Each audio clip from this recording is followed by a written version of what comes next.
What's going on, everyone? We are back. Week 12 has wrapped up. Now moving on to week 13. You know what time it is. I have got my weekly NFL game picks, outright versus the spread, along with my locks of the week. So let's get right into it.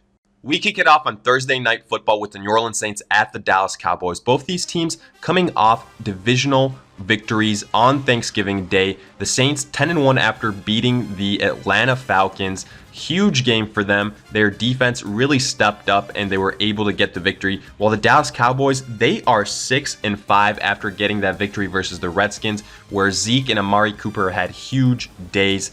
So as far as breaking down this matchup, look, I like the New Orleans Saints, plain and simple. But I will say this, I wouldn't be surprised if this is a little bit of a lower scoring game than we've seen from the New Orleans Saints. Now the spread plus 7.5, still a little bit high, but if you've noticed, the Dallas Cowboys are starting to get on a little bit of a roll. Ezekiel Elliott, he has been consistent these last couple of weeks, and we know the way he goes, so does that offense. Amari Cooper has definitely been a welcomed addition to that receiving core, and Dak Prescott is arguably playing his best football of the season, playing mistake-free and making smart passes. The New Orleans Saints, look, they've been pretty much drubbing everyone up until this point, and I do think they're the better team. We'll see if that defense is able to play as well as it did versus the Atlanta Falcons. That'll be interesting to see. But I do think the Dallas Cowboys at home, they can go ahead and make this a one-touchdown game. So actually, I do like the Cowboys on the spread. Outright, I will take the Saints. I think it could potentially be a lower scoring affair, closer, but then the Saints get the lead late in that fourth quarter and seal the game to get the victory. Something in the realms of, 24-20, something like that. But for that reason, I will take the Saints outright. But as far as the spread goes, since it is plus 7.5, I'll actually take the Dallas Cowboys on the spread. Next, we have the Baltimore Ravens at the Atlanta Falcons. The Ravens 6-5 after a nice victory versus the Oakland Raiders, whereas the Atlanta Falcons 4-7 after a disappointing loss to the Saints, where they just had opportunity after opportunity spoiled by untimely turnovers. Now, at least the Falcons return home here, but they will be facing a Baltimore Ravens team that has a lot more to play for here. They are still very much in it in terms of playoff contention, wildcard spots in the AFC. The Falcons not so much in the NFC, but the Ravens are set to most likely start Lamar Jackson yet again. And honestly, I think that's an advantage for the Atlanta Falcons here. And hear me out, because with this type of matchup, I think Atlanta has the offense that can go ahead and do damage versus any type of defense, including the Baltimore Ravens. We've seen the Ravens on the road defensively get burned. We saw it versus the Carolina Panthers, and I definitely do think Atlanta has the type of arsenal to do it to them again with Matt Ryan, with Julio Jones.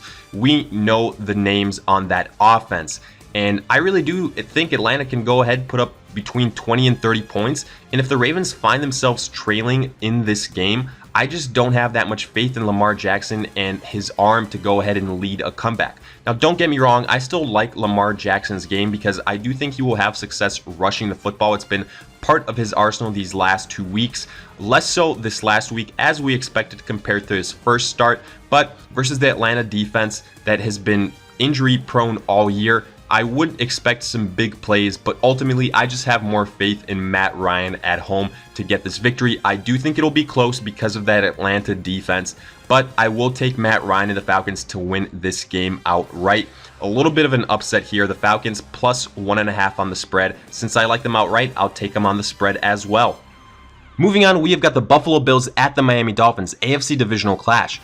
Buffalo 4-7 after a nice victory versus the Jacksonville Jaguars, whereas the Miami Dolphins coming off a gut-wrenching loss to the Indianapolis Colts, a game that was decided in the last moments in a game where the Dolphins led for so long.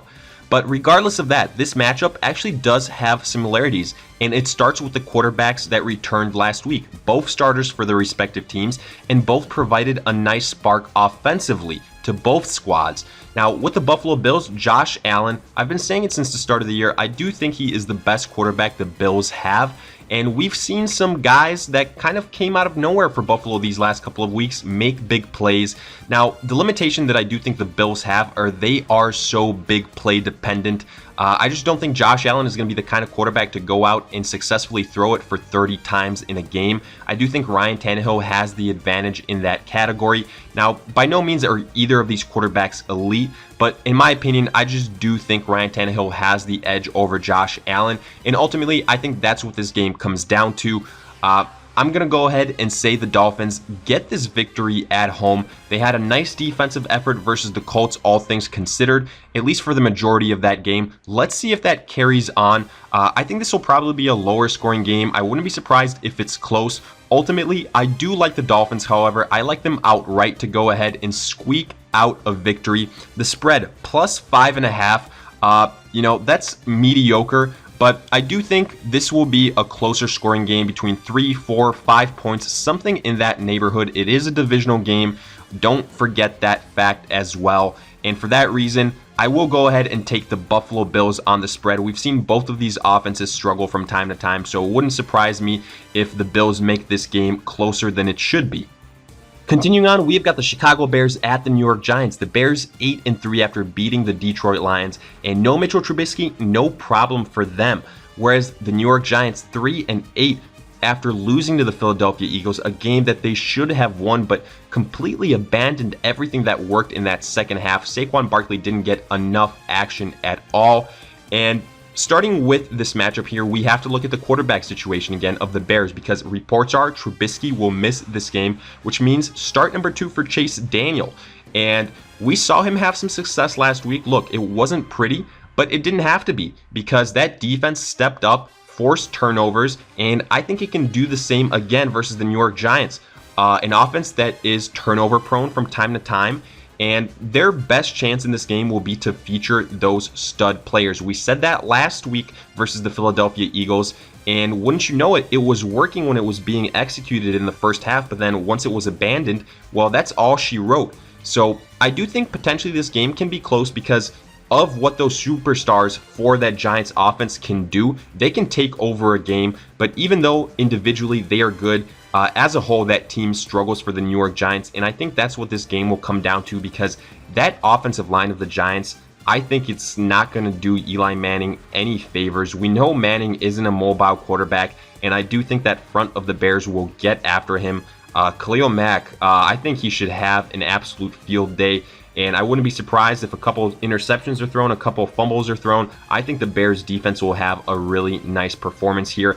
And even though Daniel is set to start this game, like I said, I don't expect him to throw for 300 yards, 4 touchdowns, anything like that. But he won't have to. 150 yards and probably a touchdown or 2, I think, will be enough. Get a couple of field goals, keep this a low-scoring game that favors the Bears, rely on that defense, get the victory again. I like the Bears outright, even though it's on the road. However, on the spread, plus 4.5.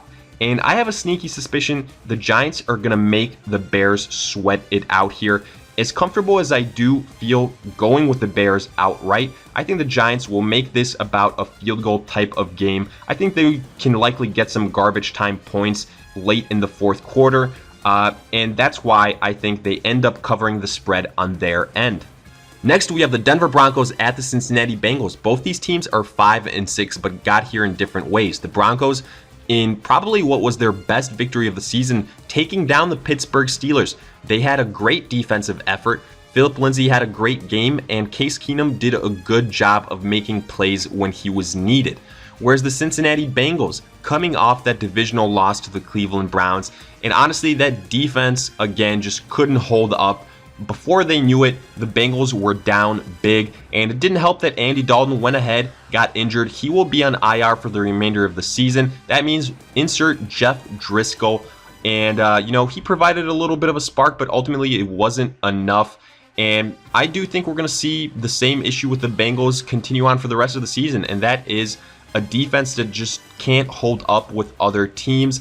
And as much as we have seen the Broncos struggle from time to time offensively, I think this is the exact type of game that they need to go ahead and build a little bit of a winning streak. Case Keenum won't be asked to do too much. I think this can be a game where the Broncos rely on their offense and then also rely on their defense. A second string quarterback versus Von Miller. Sign me up for that. I think the Broncos can go ahead and have a big game defensively. I like them outright. Should be no surprise. Right now, the Bengals just too injured and can't get enough done defensively. On the spread, this game plus 3.5 for the Bengals. I think that spread should be higher. For that reason, I will take the Broncos on the spread. I think they can win close to a touchdown. Next, we've got the Cleveland Browns at the Houston Texans. The Browns 4-6-1, nice victory versus the Cincinnati Bengals. And then the Houston Texans 8-3, another week, another straight victory. The winning streak continues, this time versus the Titans. Deshaun Watson played great. Lamar Miller had himself a nice game. And if the Texans can go ahead and do something similar, I think they will win this game handily. Now, however, the Cleveland Browns defense, they do have some playmakers, especially on that defensive line. I do see them potentially getting after Deshaun Watson. I don't expect him to duplicate the kind of game he had last week. That was arguably his best game of the season. And if the Texans do want to go ahead and make some noise in the playoffs, they're going to have to get that on a consistent basis from that offense. And I do think that is their biggest point of concern right now, because as well as they have played, they've been in some very close games that have been lower scoring. If that Texans offense can go ahead and pick it up, I think the Texans can be very dangerous, because we know that the Texans defense is legit. Now, Baker Mayfield will have a tough outing versus J.J. Watt versus Jadeveon Clowney on that defensive front. But again, similar to Deshaun Watson, he's a mobile quarterback that will play to his advantage. He has a good defense behind him. Honestly, I don't think these two teams are built that differently. You can make the case that the Browns don't have someone as electric as DeAndre Hopkins. Jarvis Landry still isn't that familiar with that system.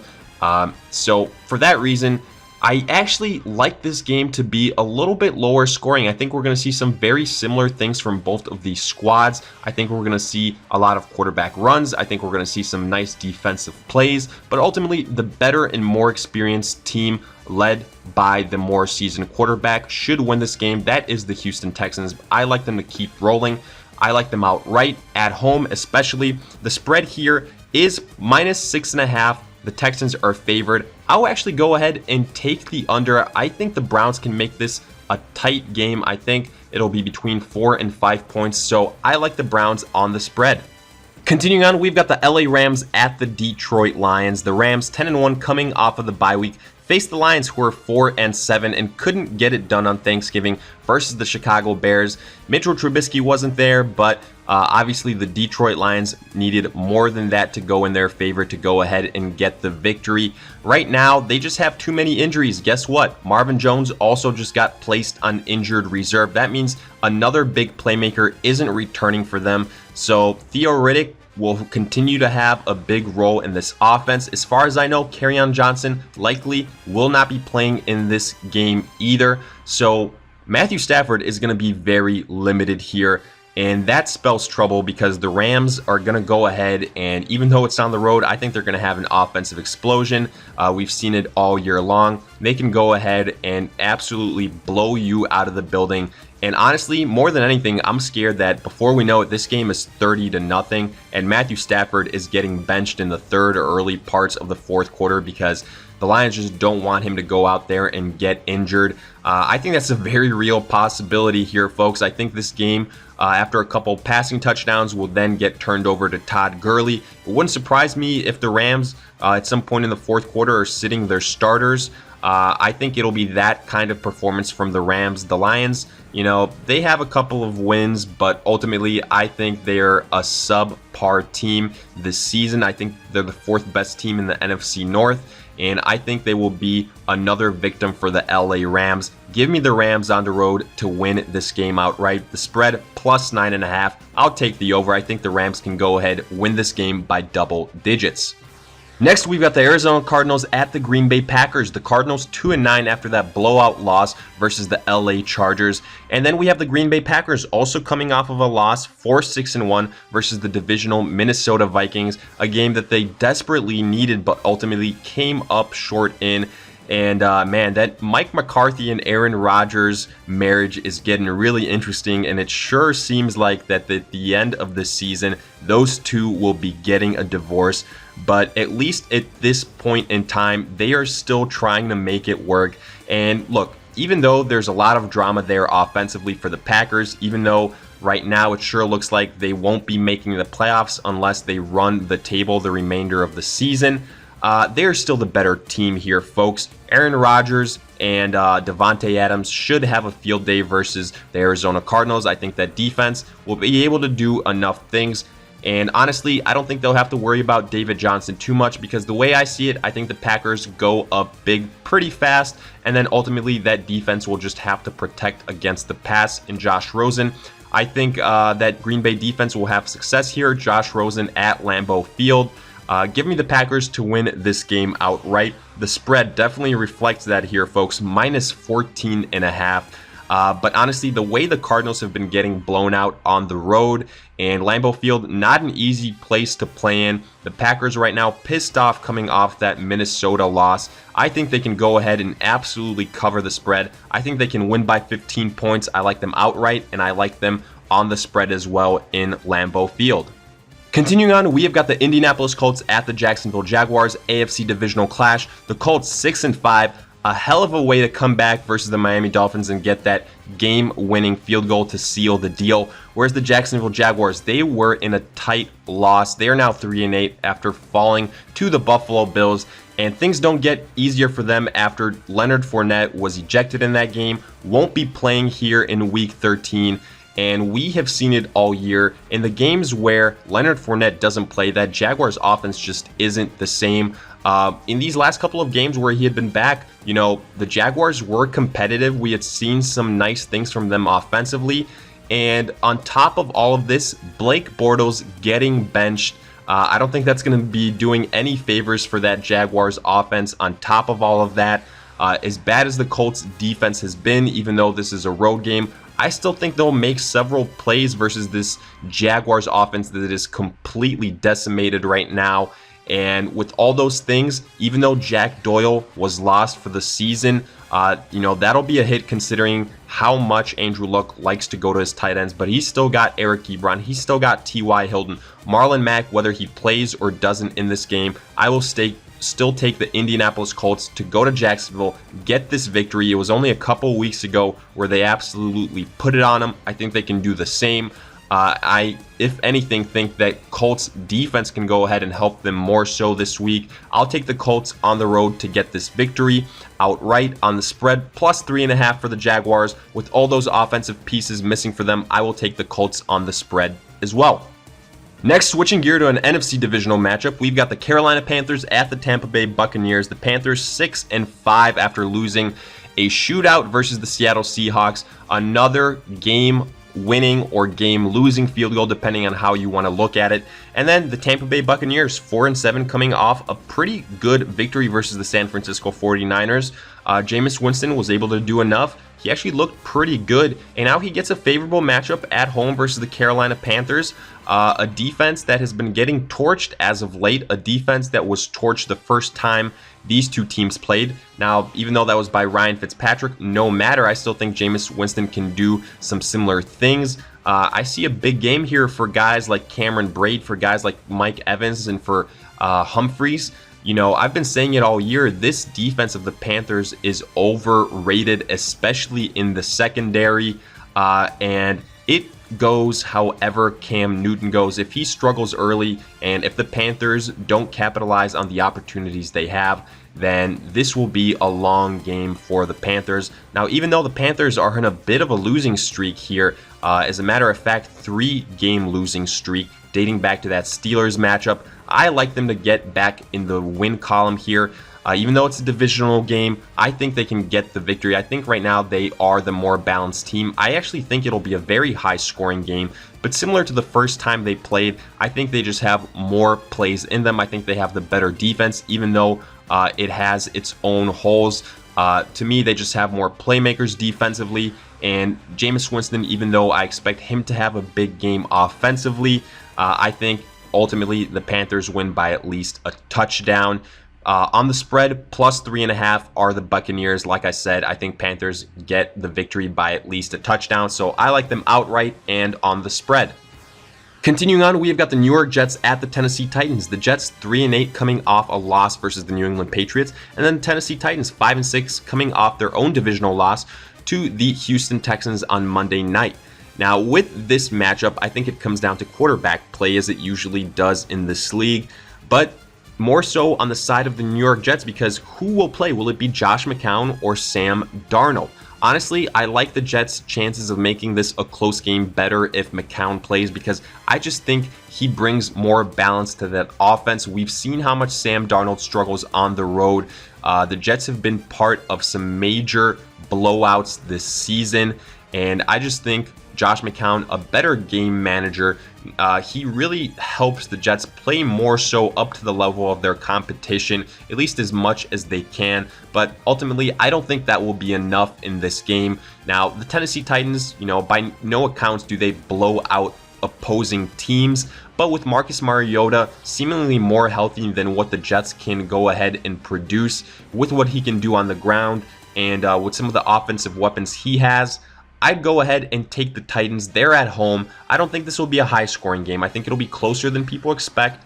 I think the Jets will have their opportunities, but ultimately, too many mistakes being made, especially if Sam Darnold starts this game. I like the Titans at home to get this victory outright. As far as the spread goes, -9.5, and that's a really high spread here, folks. It honestly does scare me. The Titans haven't been in that many blowout victories, and if they can go ahead and beat the Jets by double digits, I think that would qualify as such. And even though the Jets have had their struggles this season, I just don't feel comfortable enough to go ahead and take the Titans on that high of a spread. For that reason, I will take the Jets here. I do think the Titans win outright, but the Jets on the spread. Next, we've got the Kansas City Chiefs at the Oakland Raiders, AFC divisional clash. The Chiefs 9-2 coming off the bye week, whereas the Oakland Raiders 2-9 after losing to the Baltimore Ravens by 17 points. The reason I bring up that margin of defeat because the spread here plus 14.5. Look, we all know the Chiefs should be favored in this game. The question is by how much? And 14.5 points seems about right. Because the Chiefs will have to score at least 2 touchdowns to get this one done and cover the spread. But personally, I like their chances of doing so. They are the better team all around, and they are also set to get Eric Berry back on the defense. That will be a big help for the Chiefs. Look, the Baltimore Ravens just doubled up the Oakland Raiders by 17 points this last week. If they could do it, I think the Kansas City Chiefs can sure as heck do it as well. They've got a much more explosive offense. Their defense is going to be able to do enough points, in my opinion. I don't care that this is a road game for them in Oakland. When you get to a point where the Chiefs have the ability to go ahead and put up 30 points on you in the blink of an eye, that defense is going to get a lot of breaks and force the Raiders offense into a lot of mistakes. That's what I anticipate happening in this game. Give me the Chiefs outright. Give me the Chiefs on the spread as well. Moving on, we have got the Minnesota Vikings at the New England Patriots in what should be one of the more entertaining games of the week. The Vikings 6-4-1 after beating the Green Bay Packers last week. Huge win for them. And New England Patriots 8-3 after getting back to their winning ways, taking care of the Jets in Week 12. And honestly, this is a very important game for both of these teams. For the Patriots, after some of the slip-ups of their AFC rivals, well, they have a chance for a first-round bye, and they need to continue to win. For the Minnesota Vikings, same deal. If they want to catch the Chicago Bears and have a shot at first place in the NFC North, they need to continue winning, and possibly no tougher opponent than the New England Patriots in Foxborough for them. Now, this is a game that kind of reminds me of the hype of the Green Bay Packers at the New England Patriots, or at least it should, because even though Kirk Cousins doesn't have the same appeal of Aaron Rodgers, he does have that defense behind him, and I do think that will be the deciding factor here. If the Minnesota Vikings have any shot of winning this game, it will have to be behind that Minnesota defense. Look, we know that the Vikings have all the offensive firepower with Diggs and Thielen, but the New England Patriots, man, at home, they are a tough out. And look, they're just getting healthy at the right time. Rob Gronkowski coming back. Sony Michel returned. He looked great. That rushing attack is looking great. And when you can take some pressure off of Tom Brady, man, that Patriots offense becomes so much more dangerous. And honestly, I got to give the advantage to the Patriots here. Right now, at home, I think they are just a very tough out. They know how important of a game this is, and it just seems like Bill Belichick and Tom Brady, they don't lose these types of games in December when meaningful football is being played so close to the playoffs. For that reason, I'm sticking with the Patriots with the tried and proven combination of Brady and Belichick. Give me them to win outright on the spread, -6.5. I'll take them on the spread as well. I like the Patriots to cover. I think they can win by at least a touchdown. Next, we've got the San Francisco 49ers at the Seattle Seahawks, NFC divisional clash. And 49ers 2-9 after losing to the Tampa Bay Buccaneers. Tough loss for them, but let's be honest, they are looking forward to the draft 100% at this point in time. This season isn't a wash after all those injuries. As far as the Seattle Seahawks go, they are 6-5 and have put themselves in one of the driver seats for the wildcard spot in the NFC after taking care of the Carolina Panthers. Huge win considering they now hold the tiebreaker over the Panthers. And Pete Carroll, we said it last week, he has got this team playing playoff football at the right time. He's done a great job. That rushing attack is doing a great job. Russell Wilson is getting it done. And versus this injury-riddled 49ers team, look, I realize it's a divisional clash, and usually these games are pretty close between these divisional opponents. But with all those injuries, give me the Seattle Seahawks. I don't care if it's a home game. I don't care if it's an away game. I'm going to take Seattle with Russell Wilson at the helm. He gets this win for the Seattle Seahawks. They continue to win, and they continue to keep an eye out for one of those playoff spots. This will be one of my locks of the week. For now, I'll just say I like them outright, Seattle. On the spread, -10.5, Seattle is favored, so the betting definitely reflects them as a favorite. And I would agree. I'm going to go ahead, take the over. Right now, Seattle is playing too good of football. They're looking forward to the playoffs, whereas the 49ers looking forward to the draft. Getting to Sunday Night Football, we've got the LA Chargers at the Pittsburgh Steelers. The Chargers 8-3 after beating the Arizona Cardinals, taking care of business there. And then the Pittsburgh Steelers 7-3-1 after losing to the Denver Broncos. And when looking at this matchup, we have to start with the Chargers because they will be without a big piece here in Melvin Gordon. He's been such a huge part for that offense, and he has been a stud when he has been healthy. Look, I realize they still have Austin Eckler there, who has filled in admirably for Melvin Gordon when he has not been there. But he is no Melvin Gordon. Make no mistakes about it. So I do think that offense does take a hit there. They still have plenty of weapons. Phillip Rivers has played great all year. Keenan Allen has looked really good these last couple of weeks. So I'm not that worried about the Chargers offense. But when you have to go up against the likes of that Pittsburgh Steelers offense, man, you really need all the offensive weapons you can get, and they will be without one of their biggest ones. Now, even though the Steelers lost last week, offensively, they actually didn't play that bad. They just had some very untimely turnovers. I think James Conner rebounds, Antonio Brown, Juju Smith, they're going to be studs. Defensively, look, I think this will be an offensive firepower kind of game. Both these defensives have some playmakers, but ultimately, I think it'll be right around the realms of 30-27. It'll just be which defense makes a play late in the game. And with this being a home game for the Steelers, I give them the edge here. I'm going to go ahead, say the Steelers win this game outright, get back into the win column. And as far as the spread, however, -3.5 for the Steelers, so they are favored in this game, but the spread does scare me a little bit. I wouldn't be surprised at all if the Chargers end up winning this game. It's a tough one to call. Both very high-octane offenses. I just have a little bit more faith in the Steelers, but on the spread, I'm going to hedge my bets a little bit, go with the Chargers. I think it'll be right around the realms of 30-27, which would go ahead and cover the under on the spread. Finally, getting to Monday Night Football, we've got the Washington Redskins at the Philadelphia Eagles, NFC East divisional clash. The Redskins 6-5 after losing to the Dallas Cowboys and possibly losing their grip on this division, while the Eagles 5-6 coming from behind to beat the Giants quite possibly saved their season. And I sure think so, because to me, this division comes down to the Eagles and the Cowboys. Unfortunately, will likely be decided by an injury to Alex Smith. You hate to see a division decided like that, but Colt McCoy taking over for the Redskins. We saw him in action last week. You know, there were some nice moments, but to me, the Redskins just don't have enough firepower. This game comes down to Colt McCoy versus Carson Wentz. I just have more faith in Carson Wentz. The Redskins don't have their superstars like a Saquon Barkley or an Odell Beckham to go ahead and threaten the Eagles like we saw last week. For that reason, at home, I like the Eagles outright to win this game. On the spread, Eagles -6.5. I think they can go ahead and cover the spread. I think they win by a touchdown. Right now, the Washington Redskins, their best weapon, who is that? Quite possibly Jordan Reed after he was ignored all year long. He's looked good these last couple of weeks. They do get Chris Thompson back, but we'll see. I don't think it'll make enough of a difference. So, like I said, Eagles outright, also Eagles on the spread. So with that, we finish up our pick'em games. Now looking at our locks of the week, we start with the Rams at the Lions. Give me the Rams here. The Lions dealing with way too many injuries right now. The Rams clicking on all cylinders. By the fourth quarter, I think the starters will be resting for the Rams. That's how large of a margin of victory this will be for LA.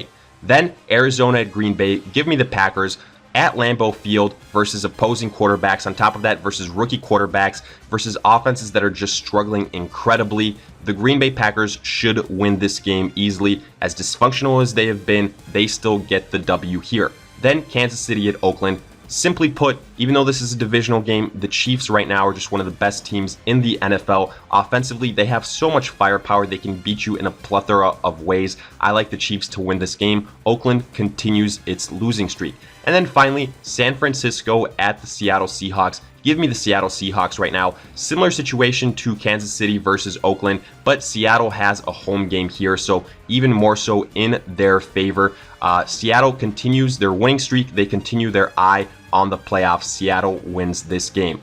And with that, we finish up our locks of the week as well. So as always, let me know what you guys thought. Did you agree, disagree with these picks? Let me hear it in the comments section along with any other questions you guys might have. And as usual, if you guys enjoyed, make sure to like, subscribe, and I'll see you guys in future videos.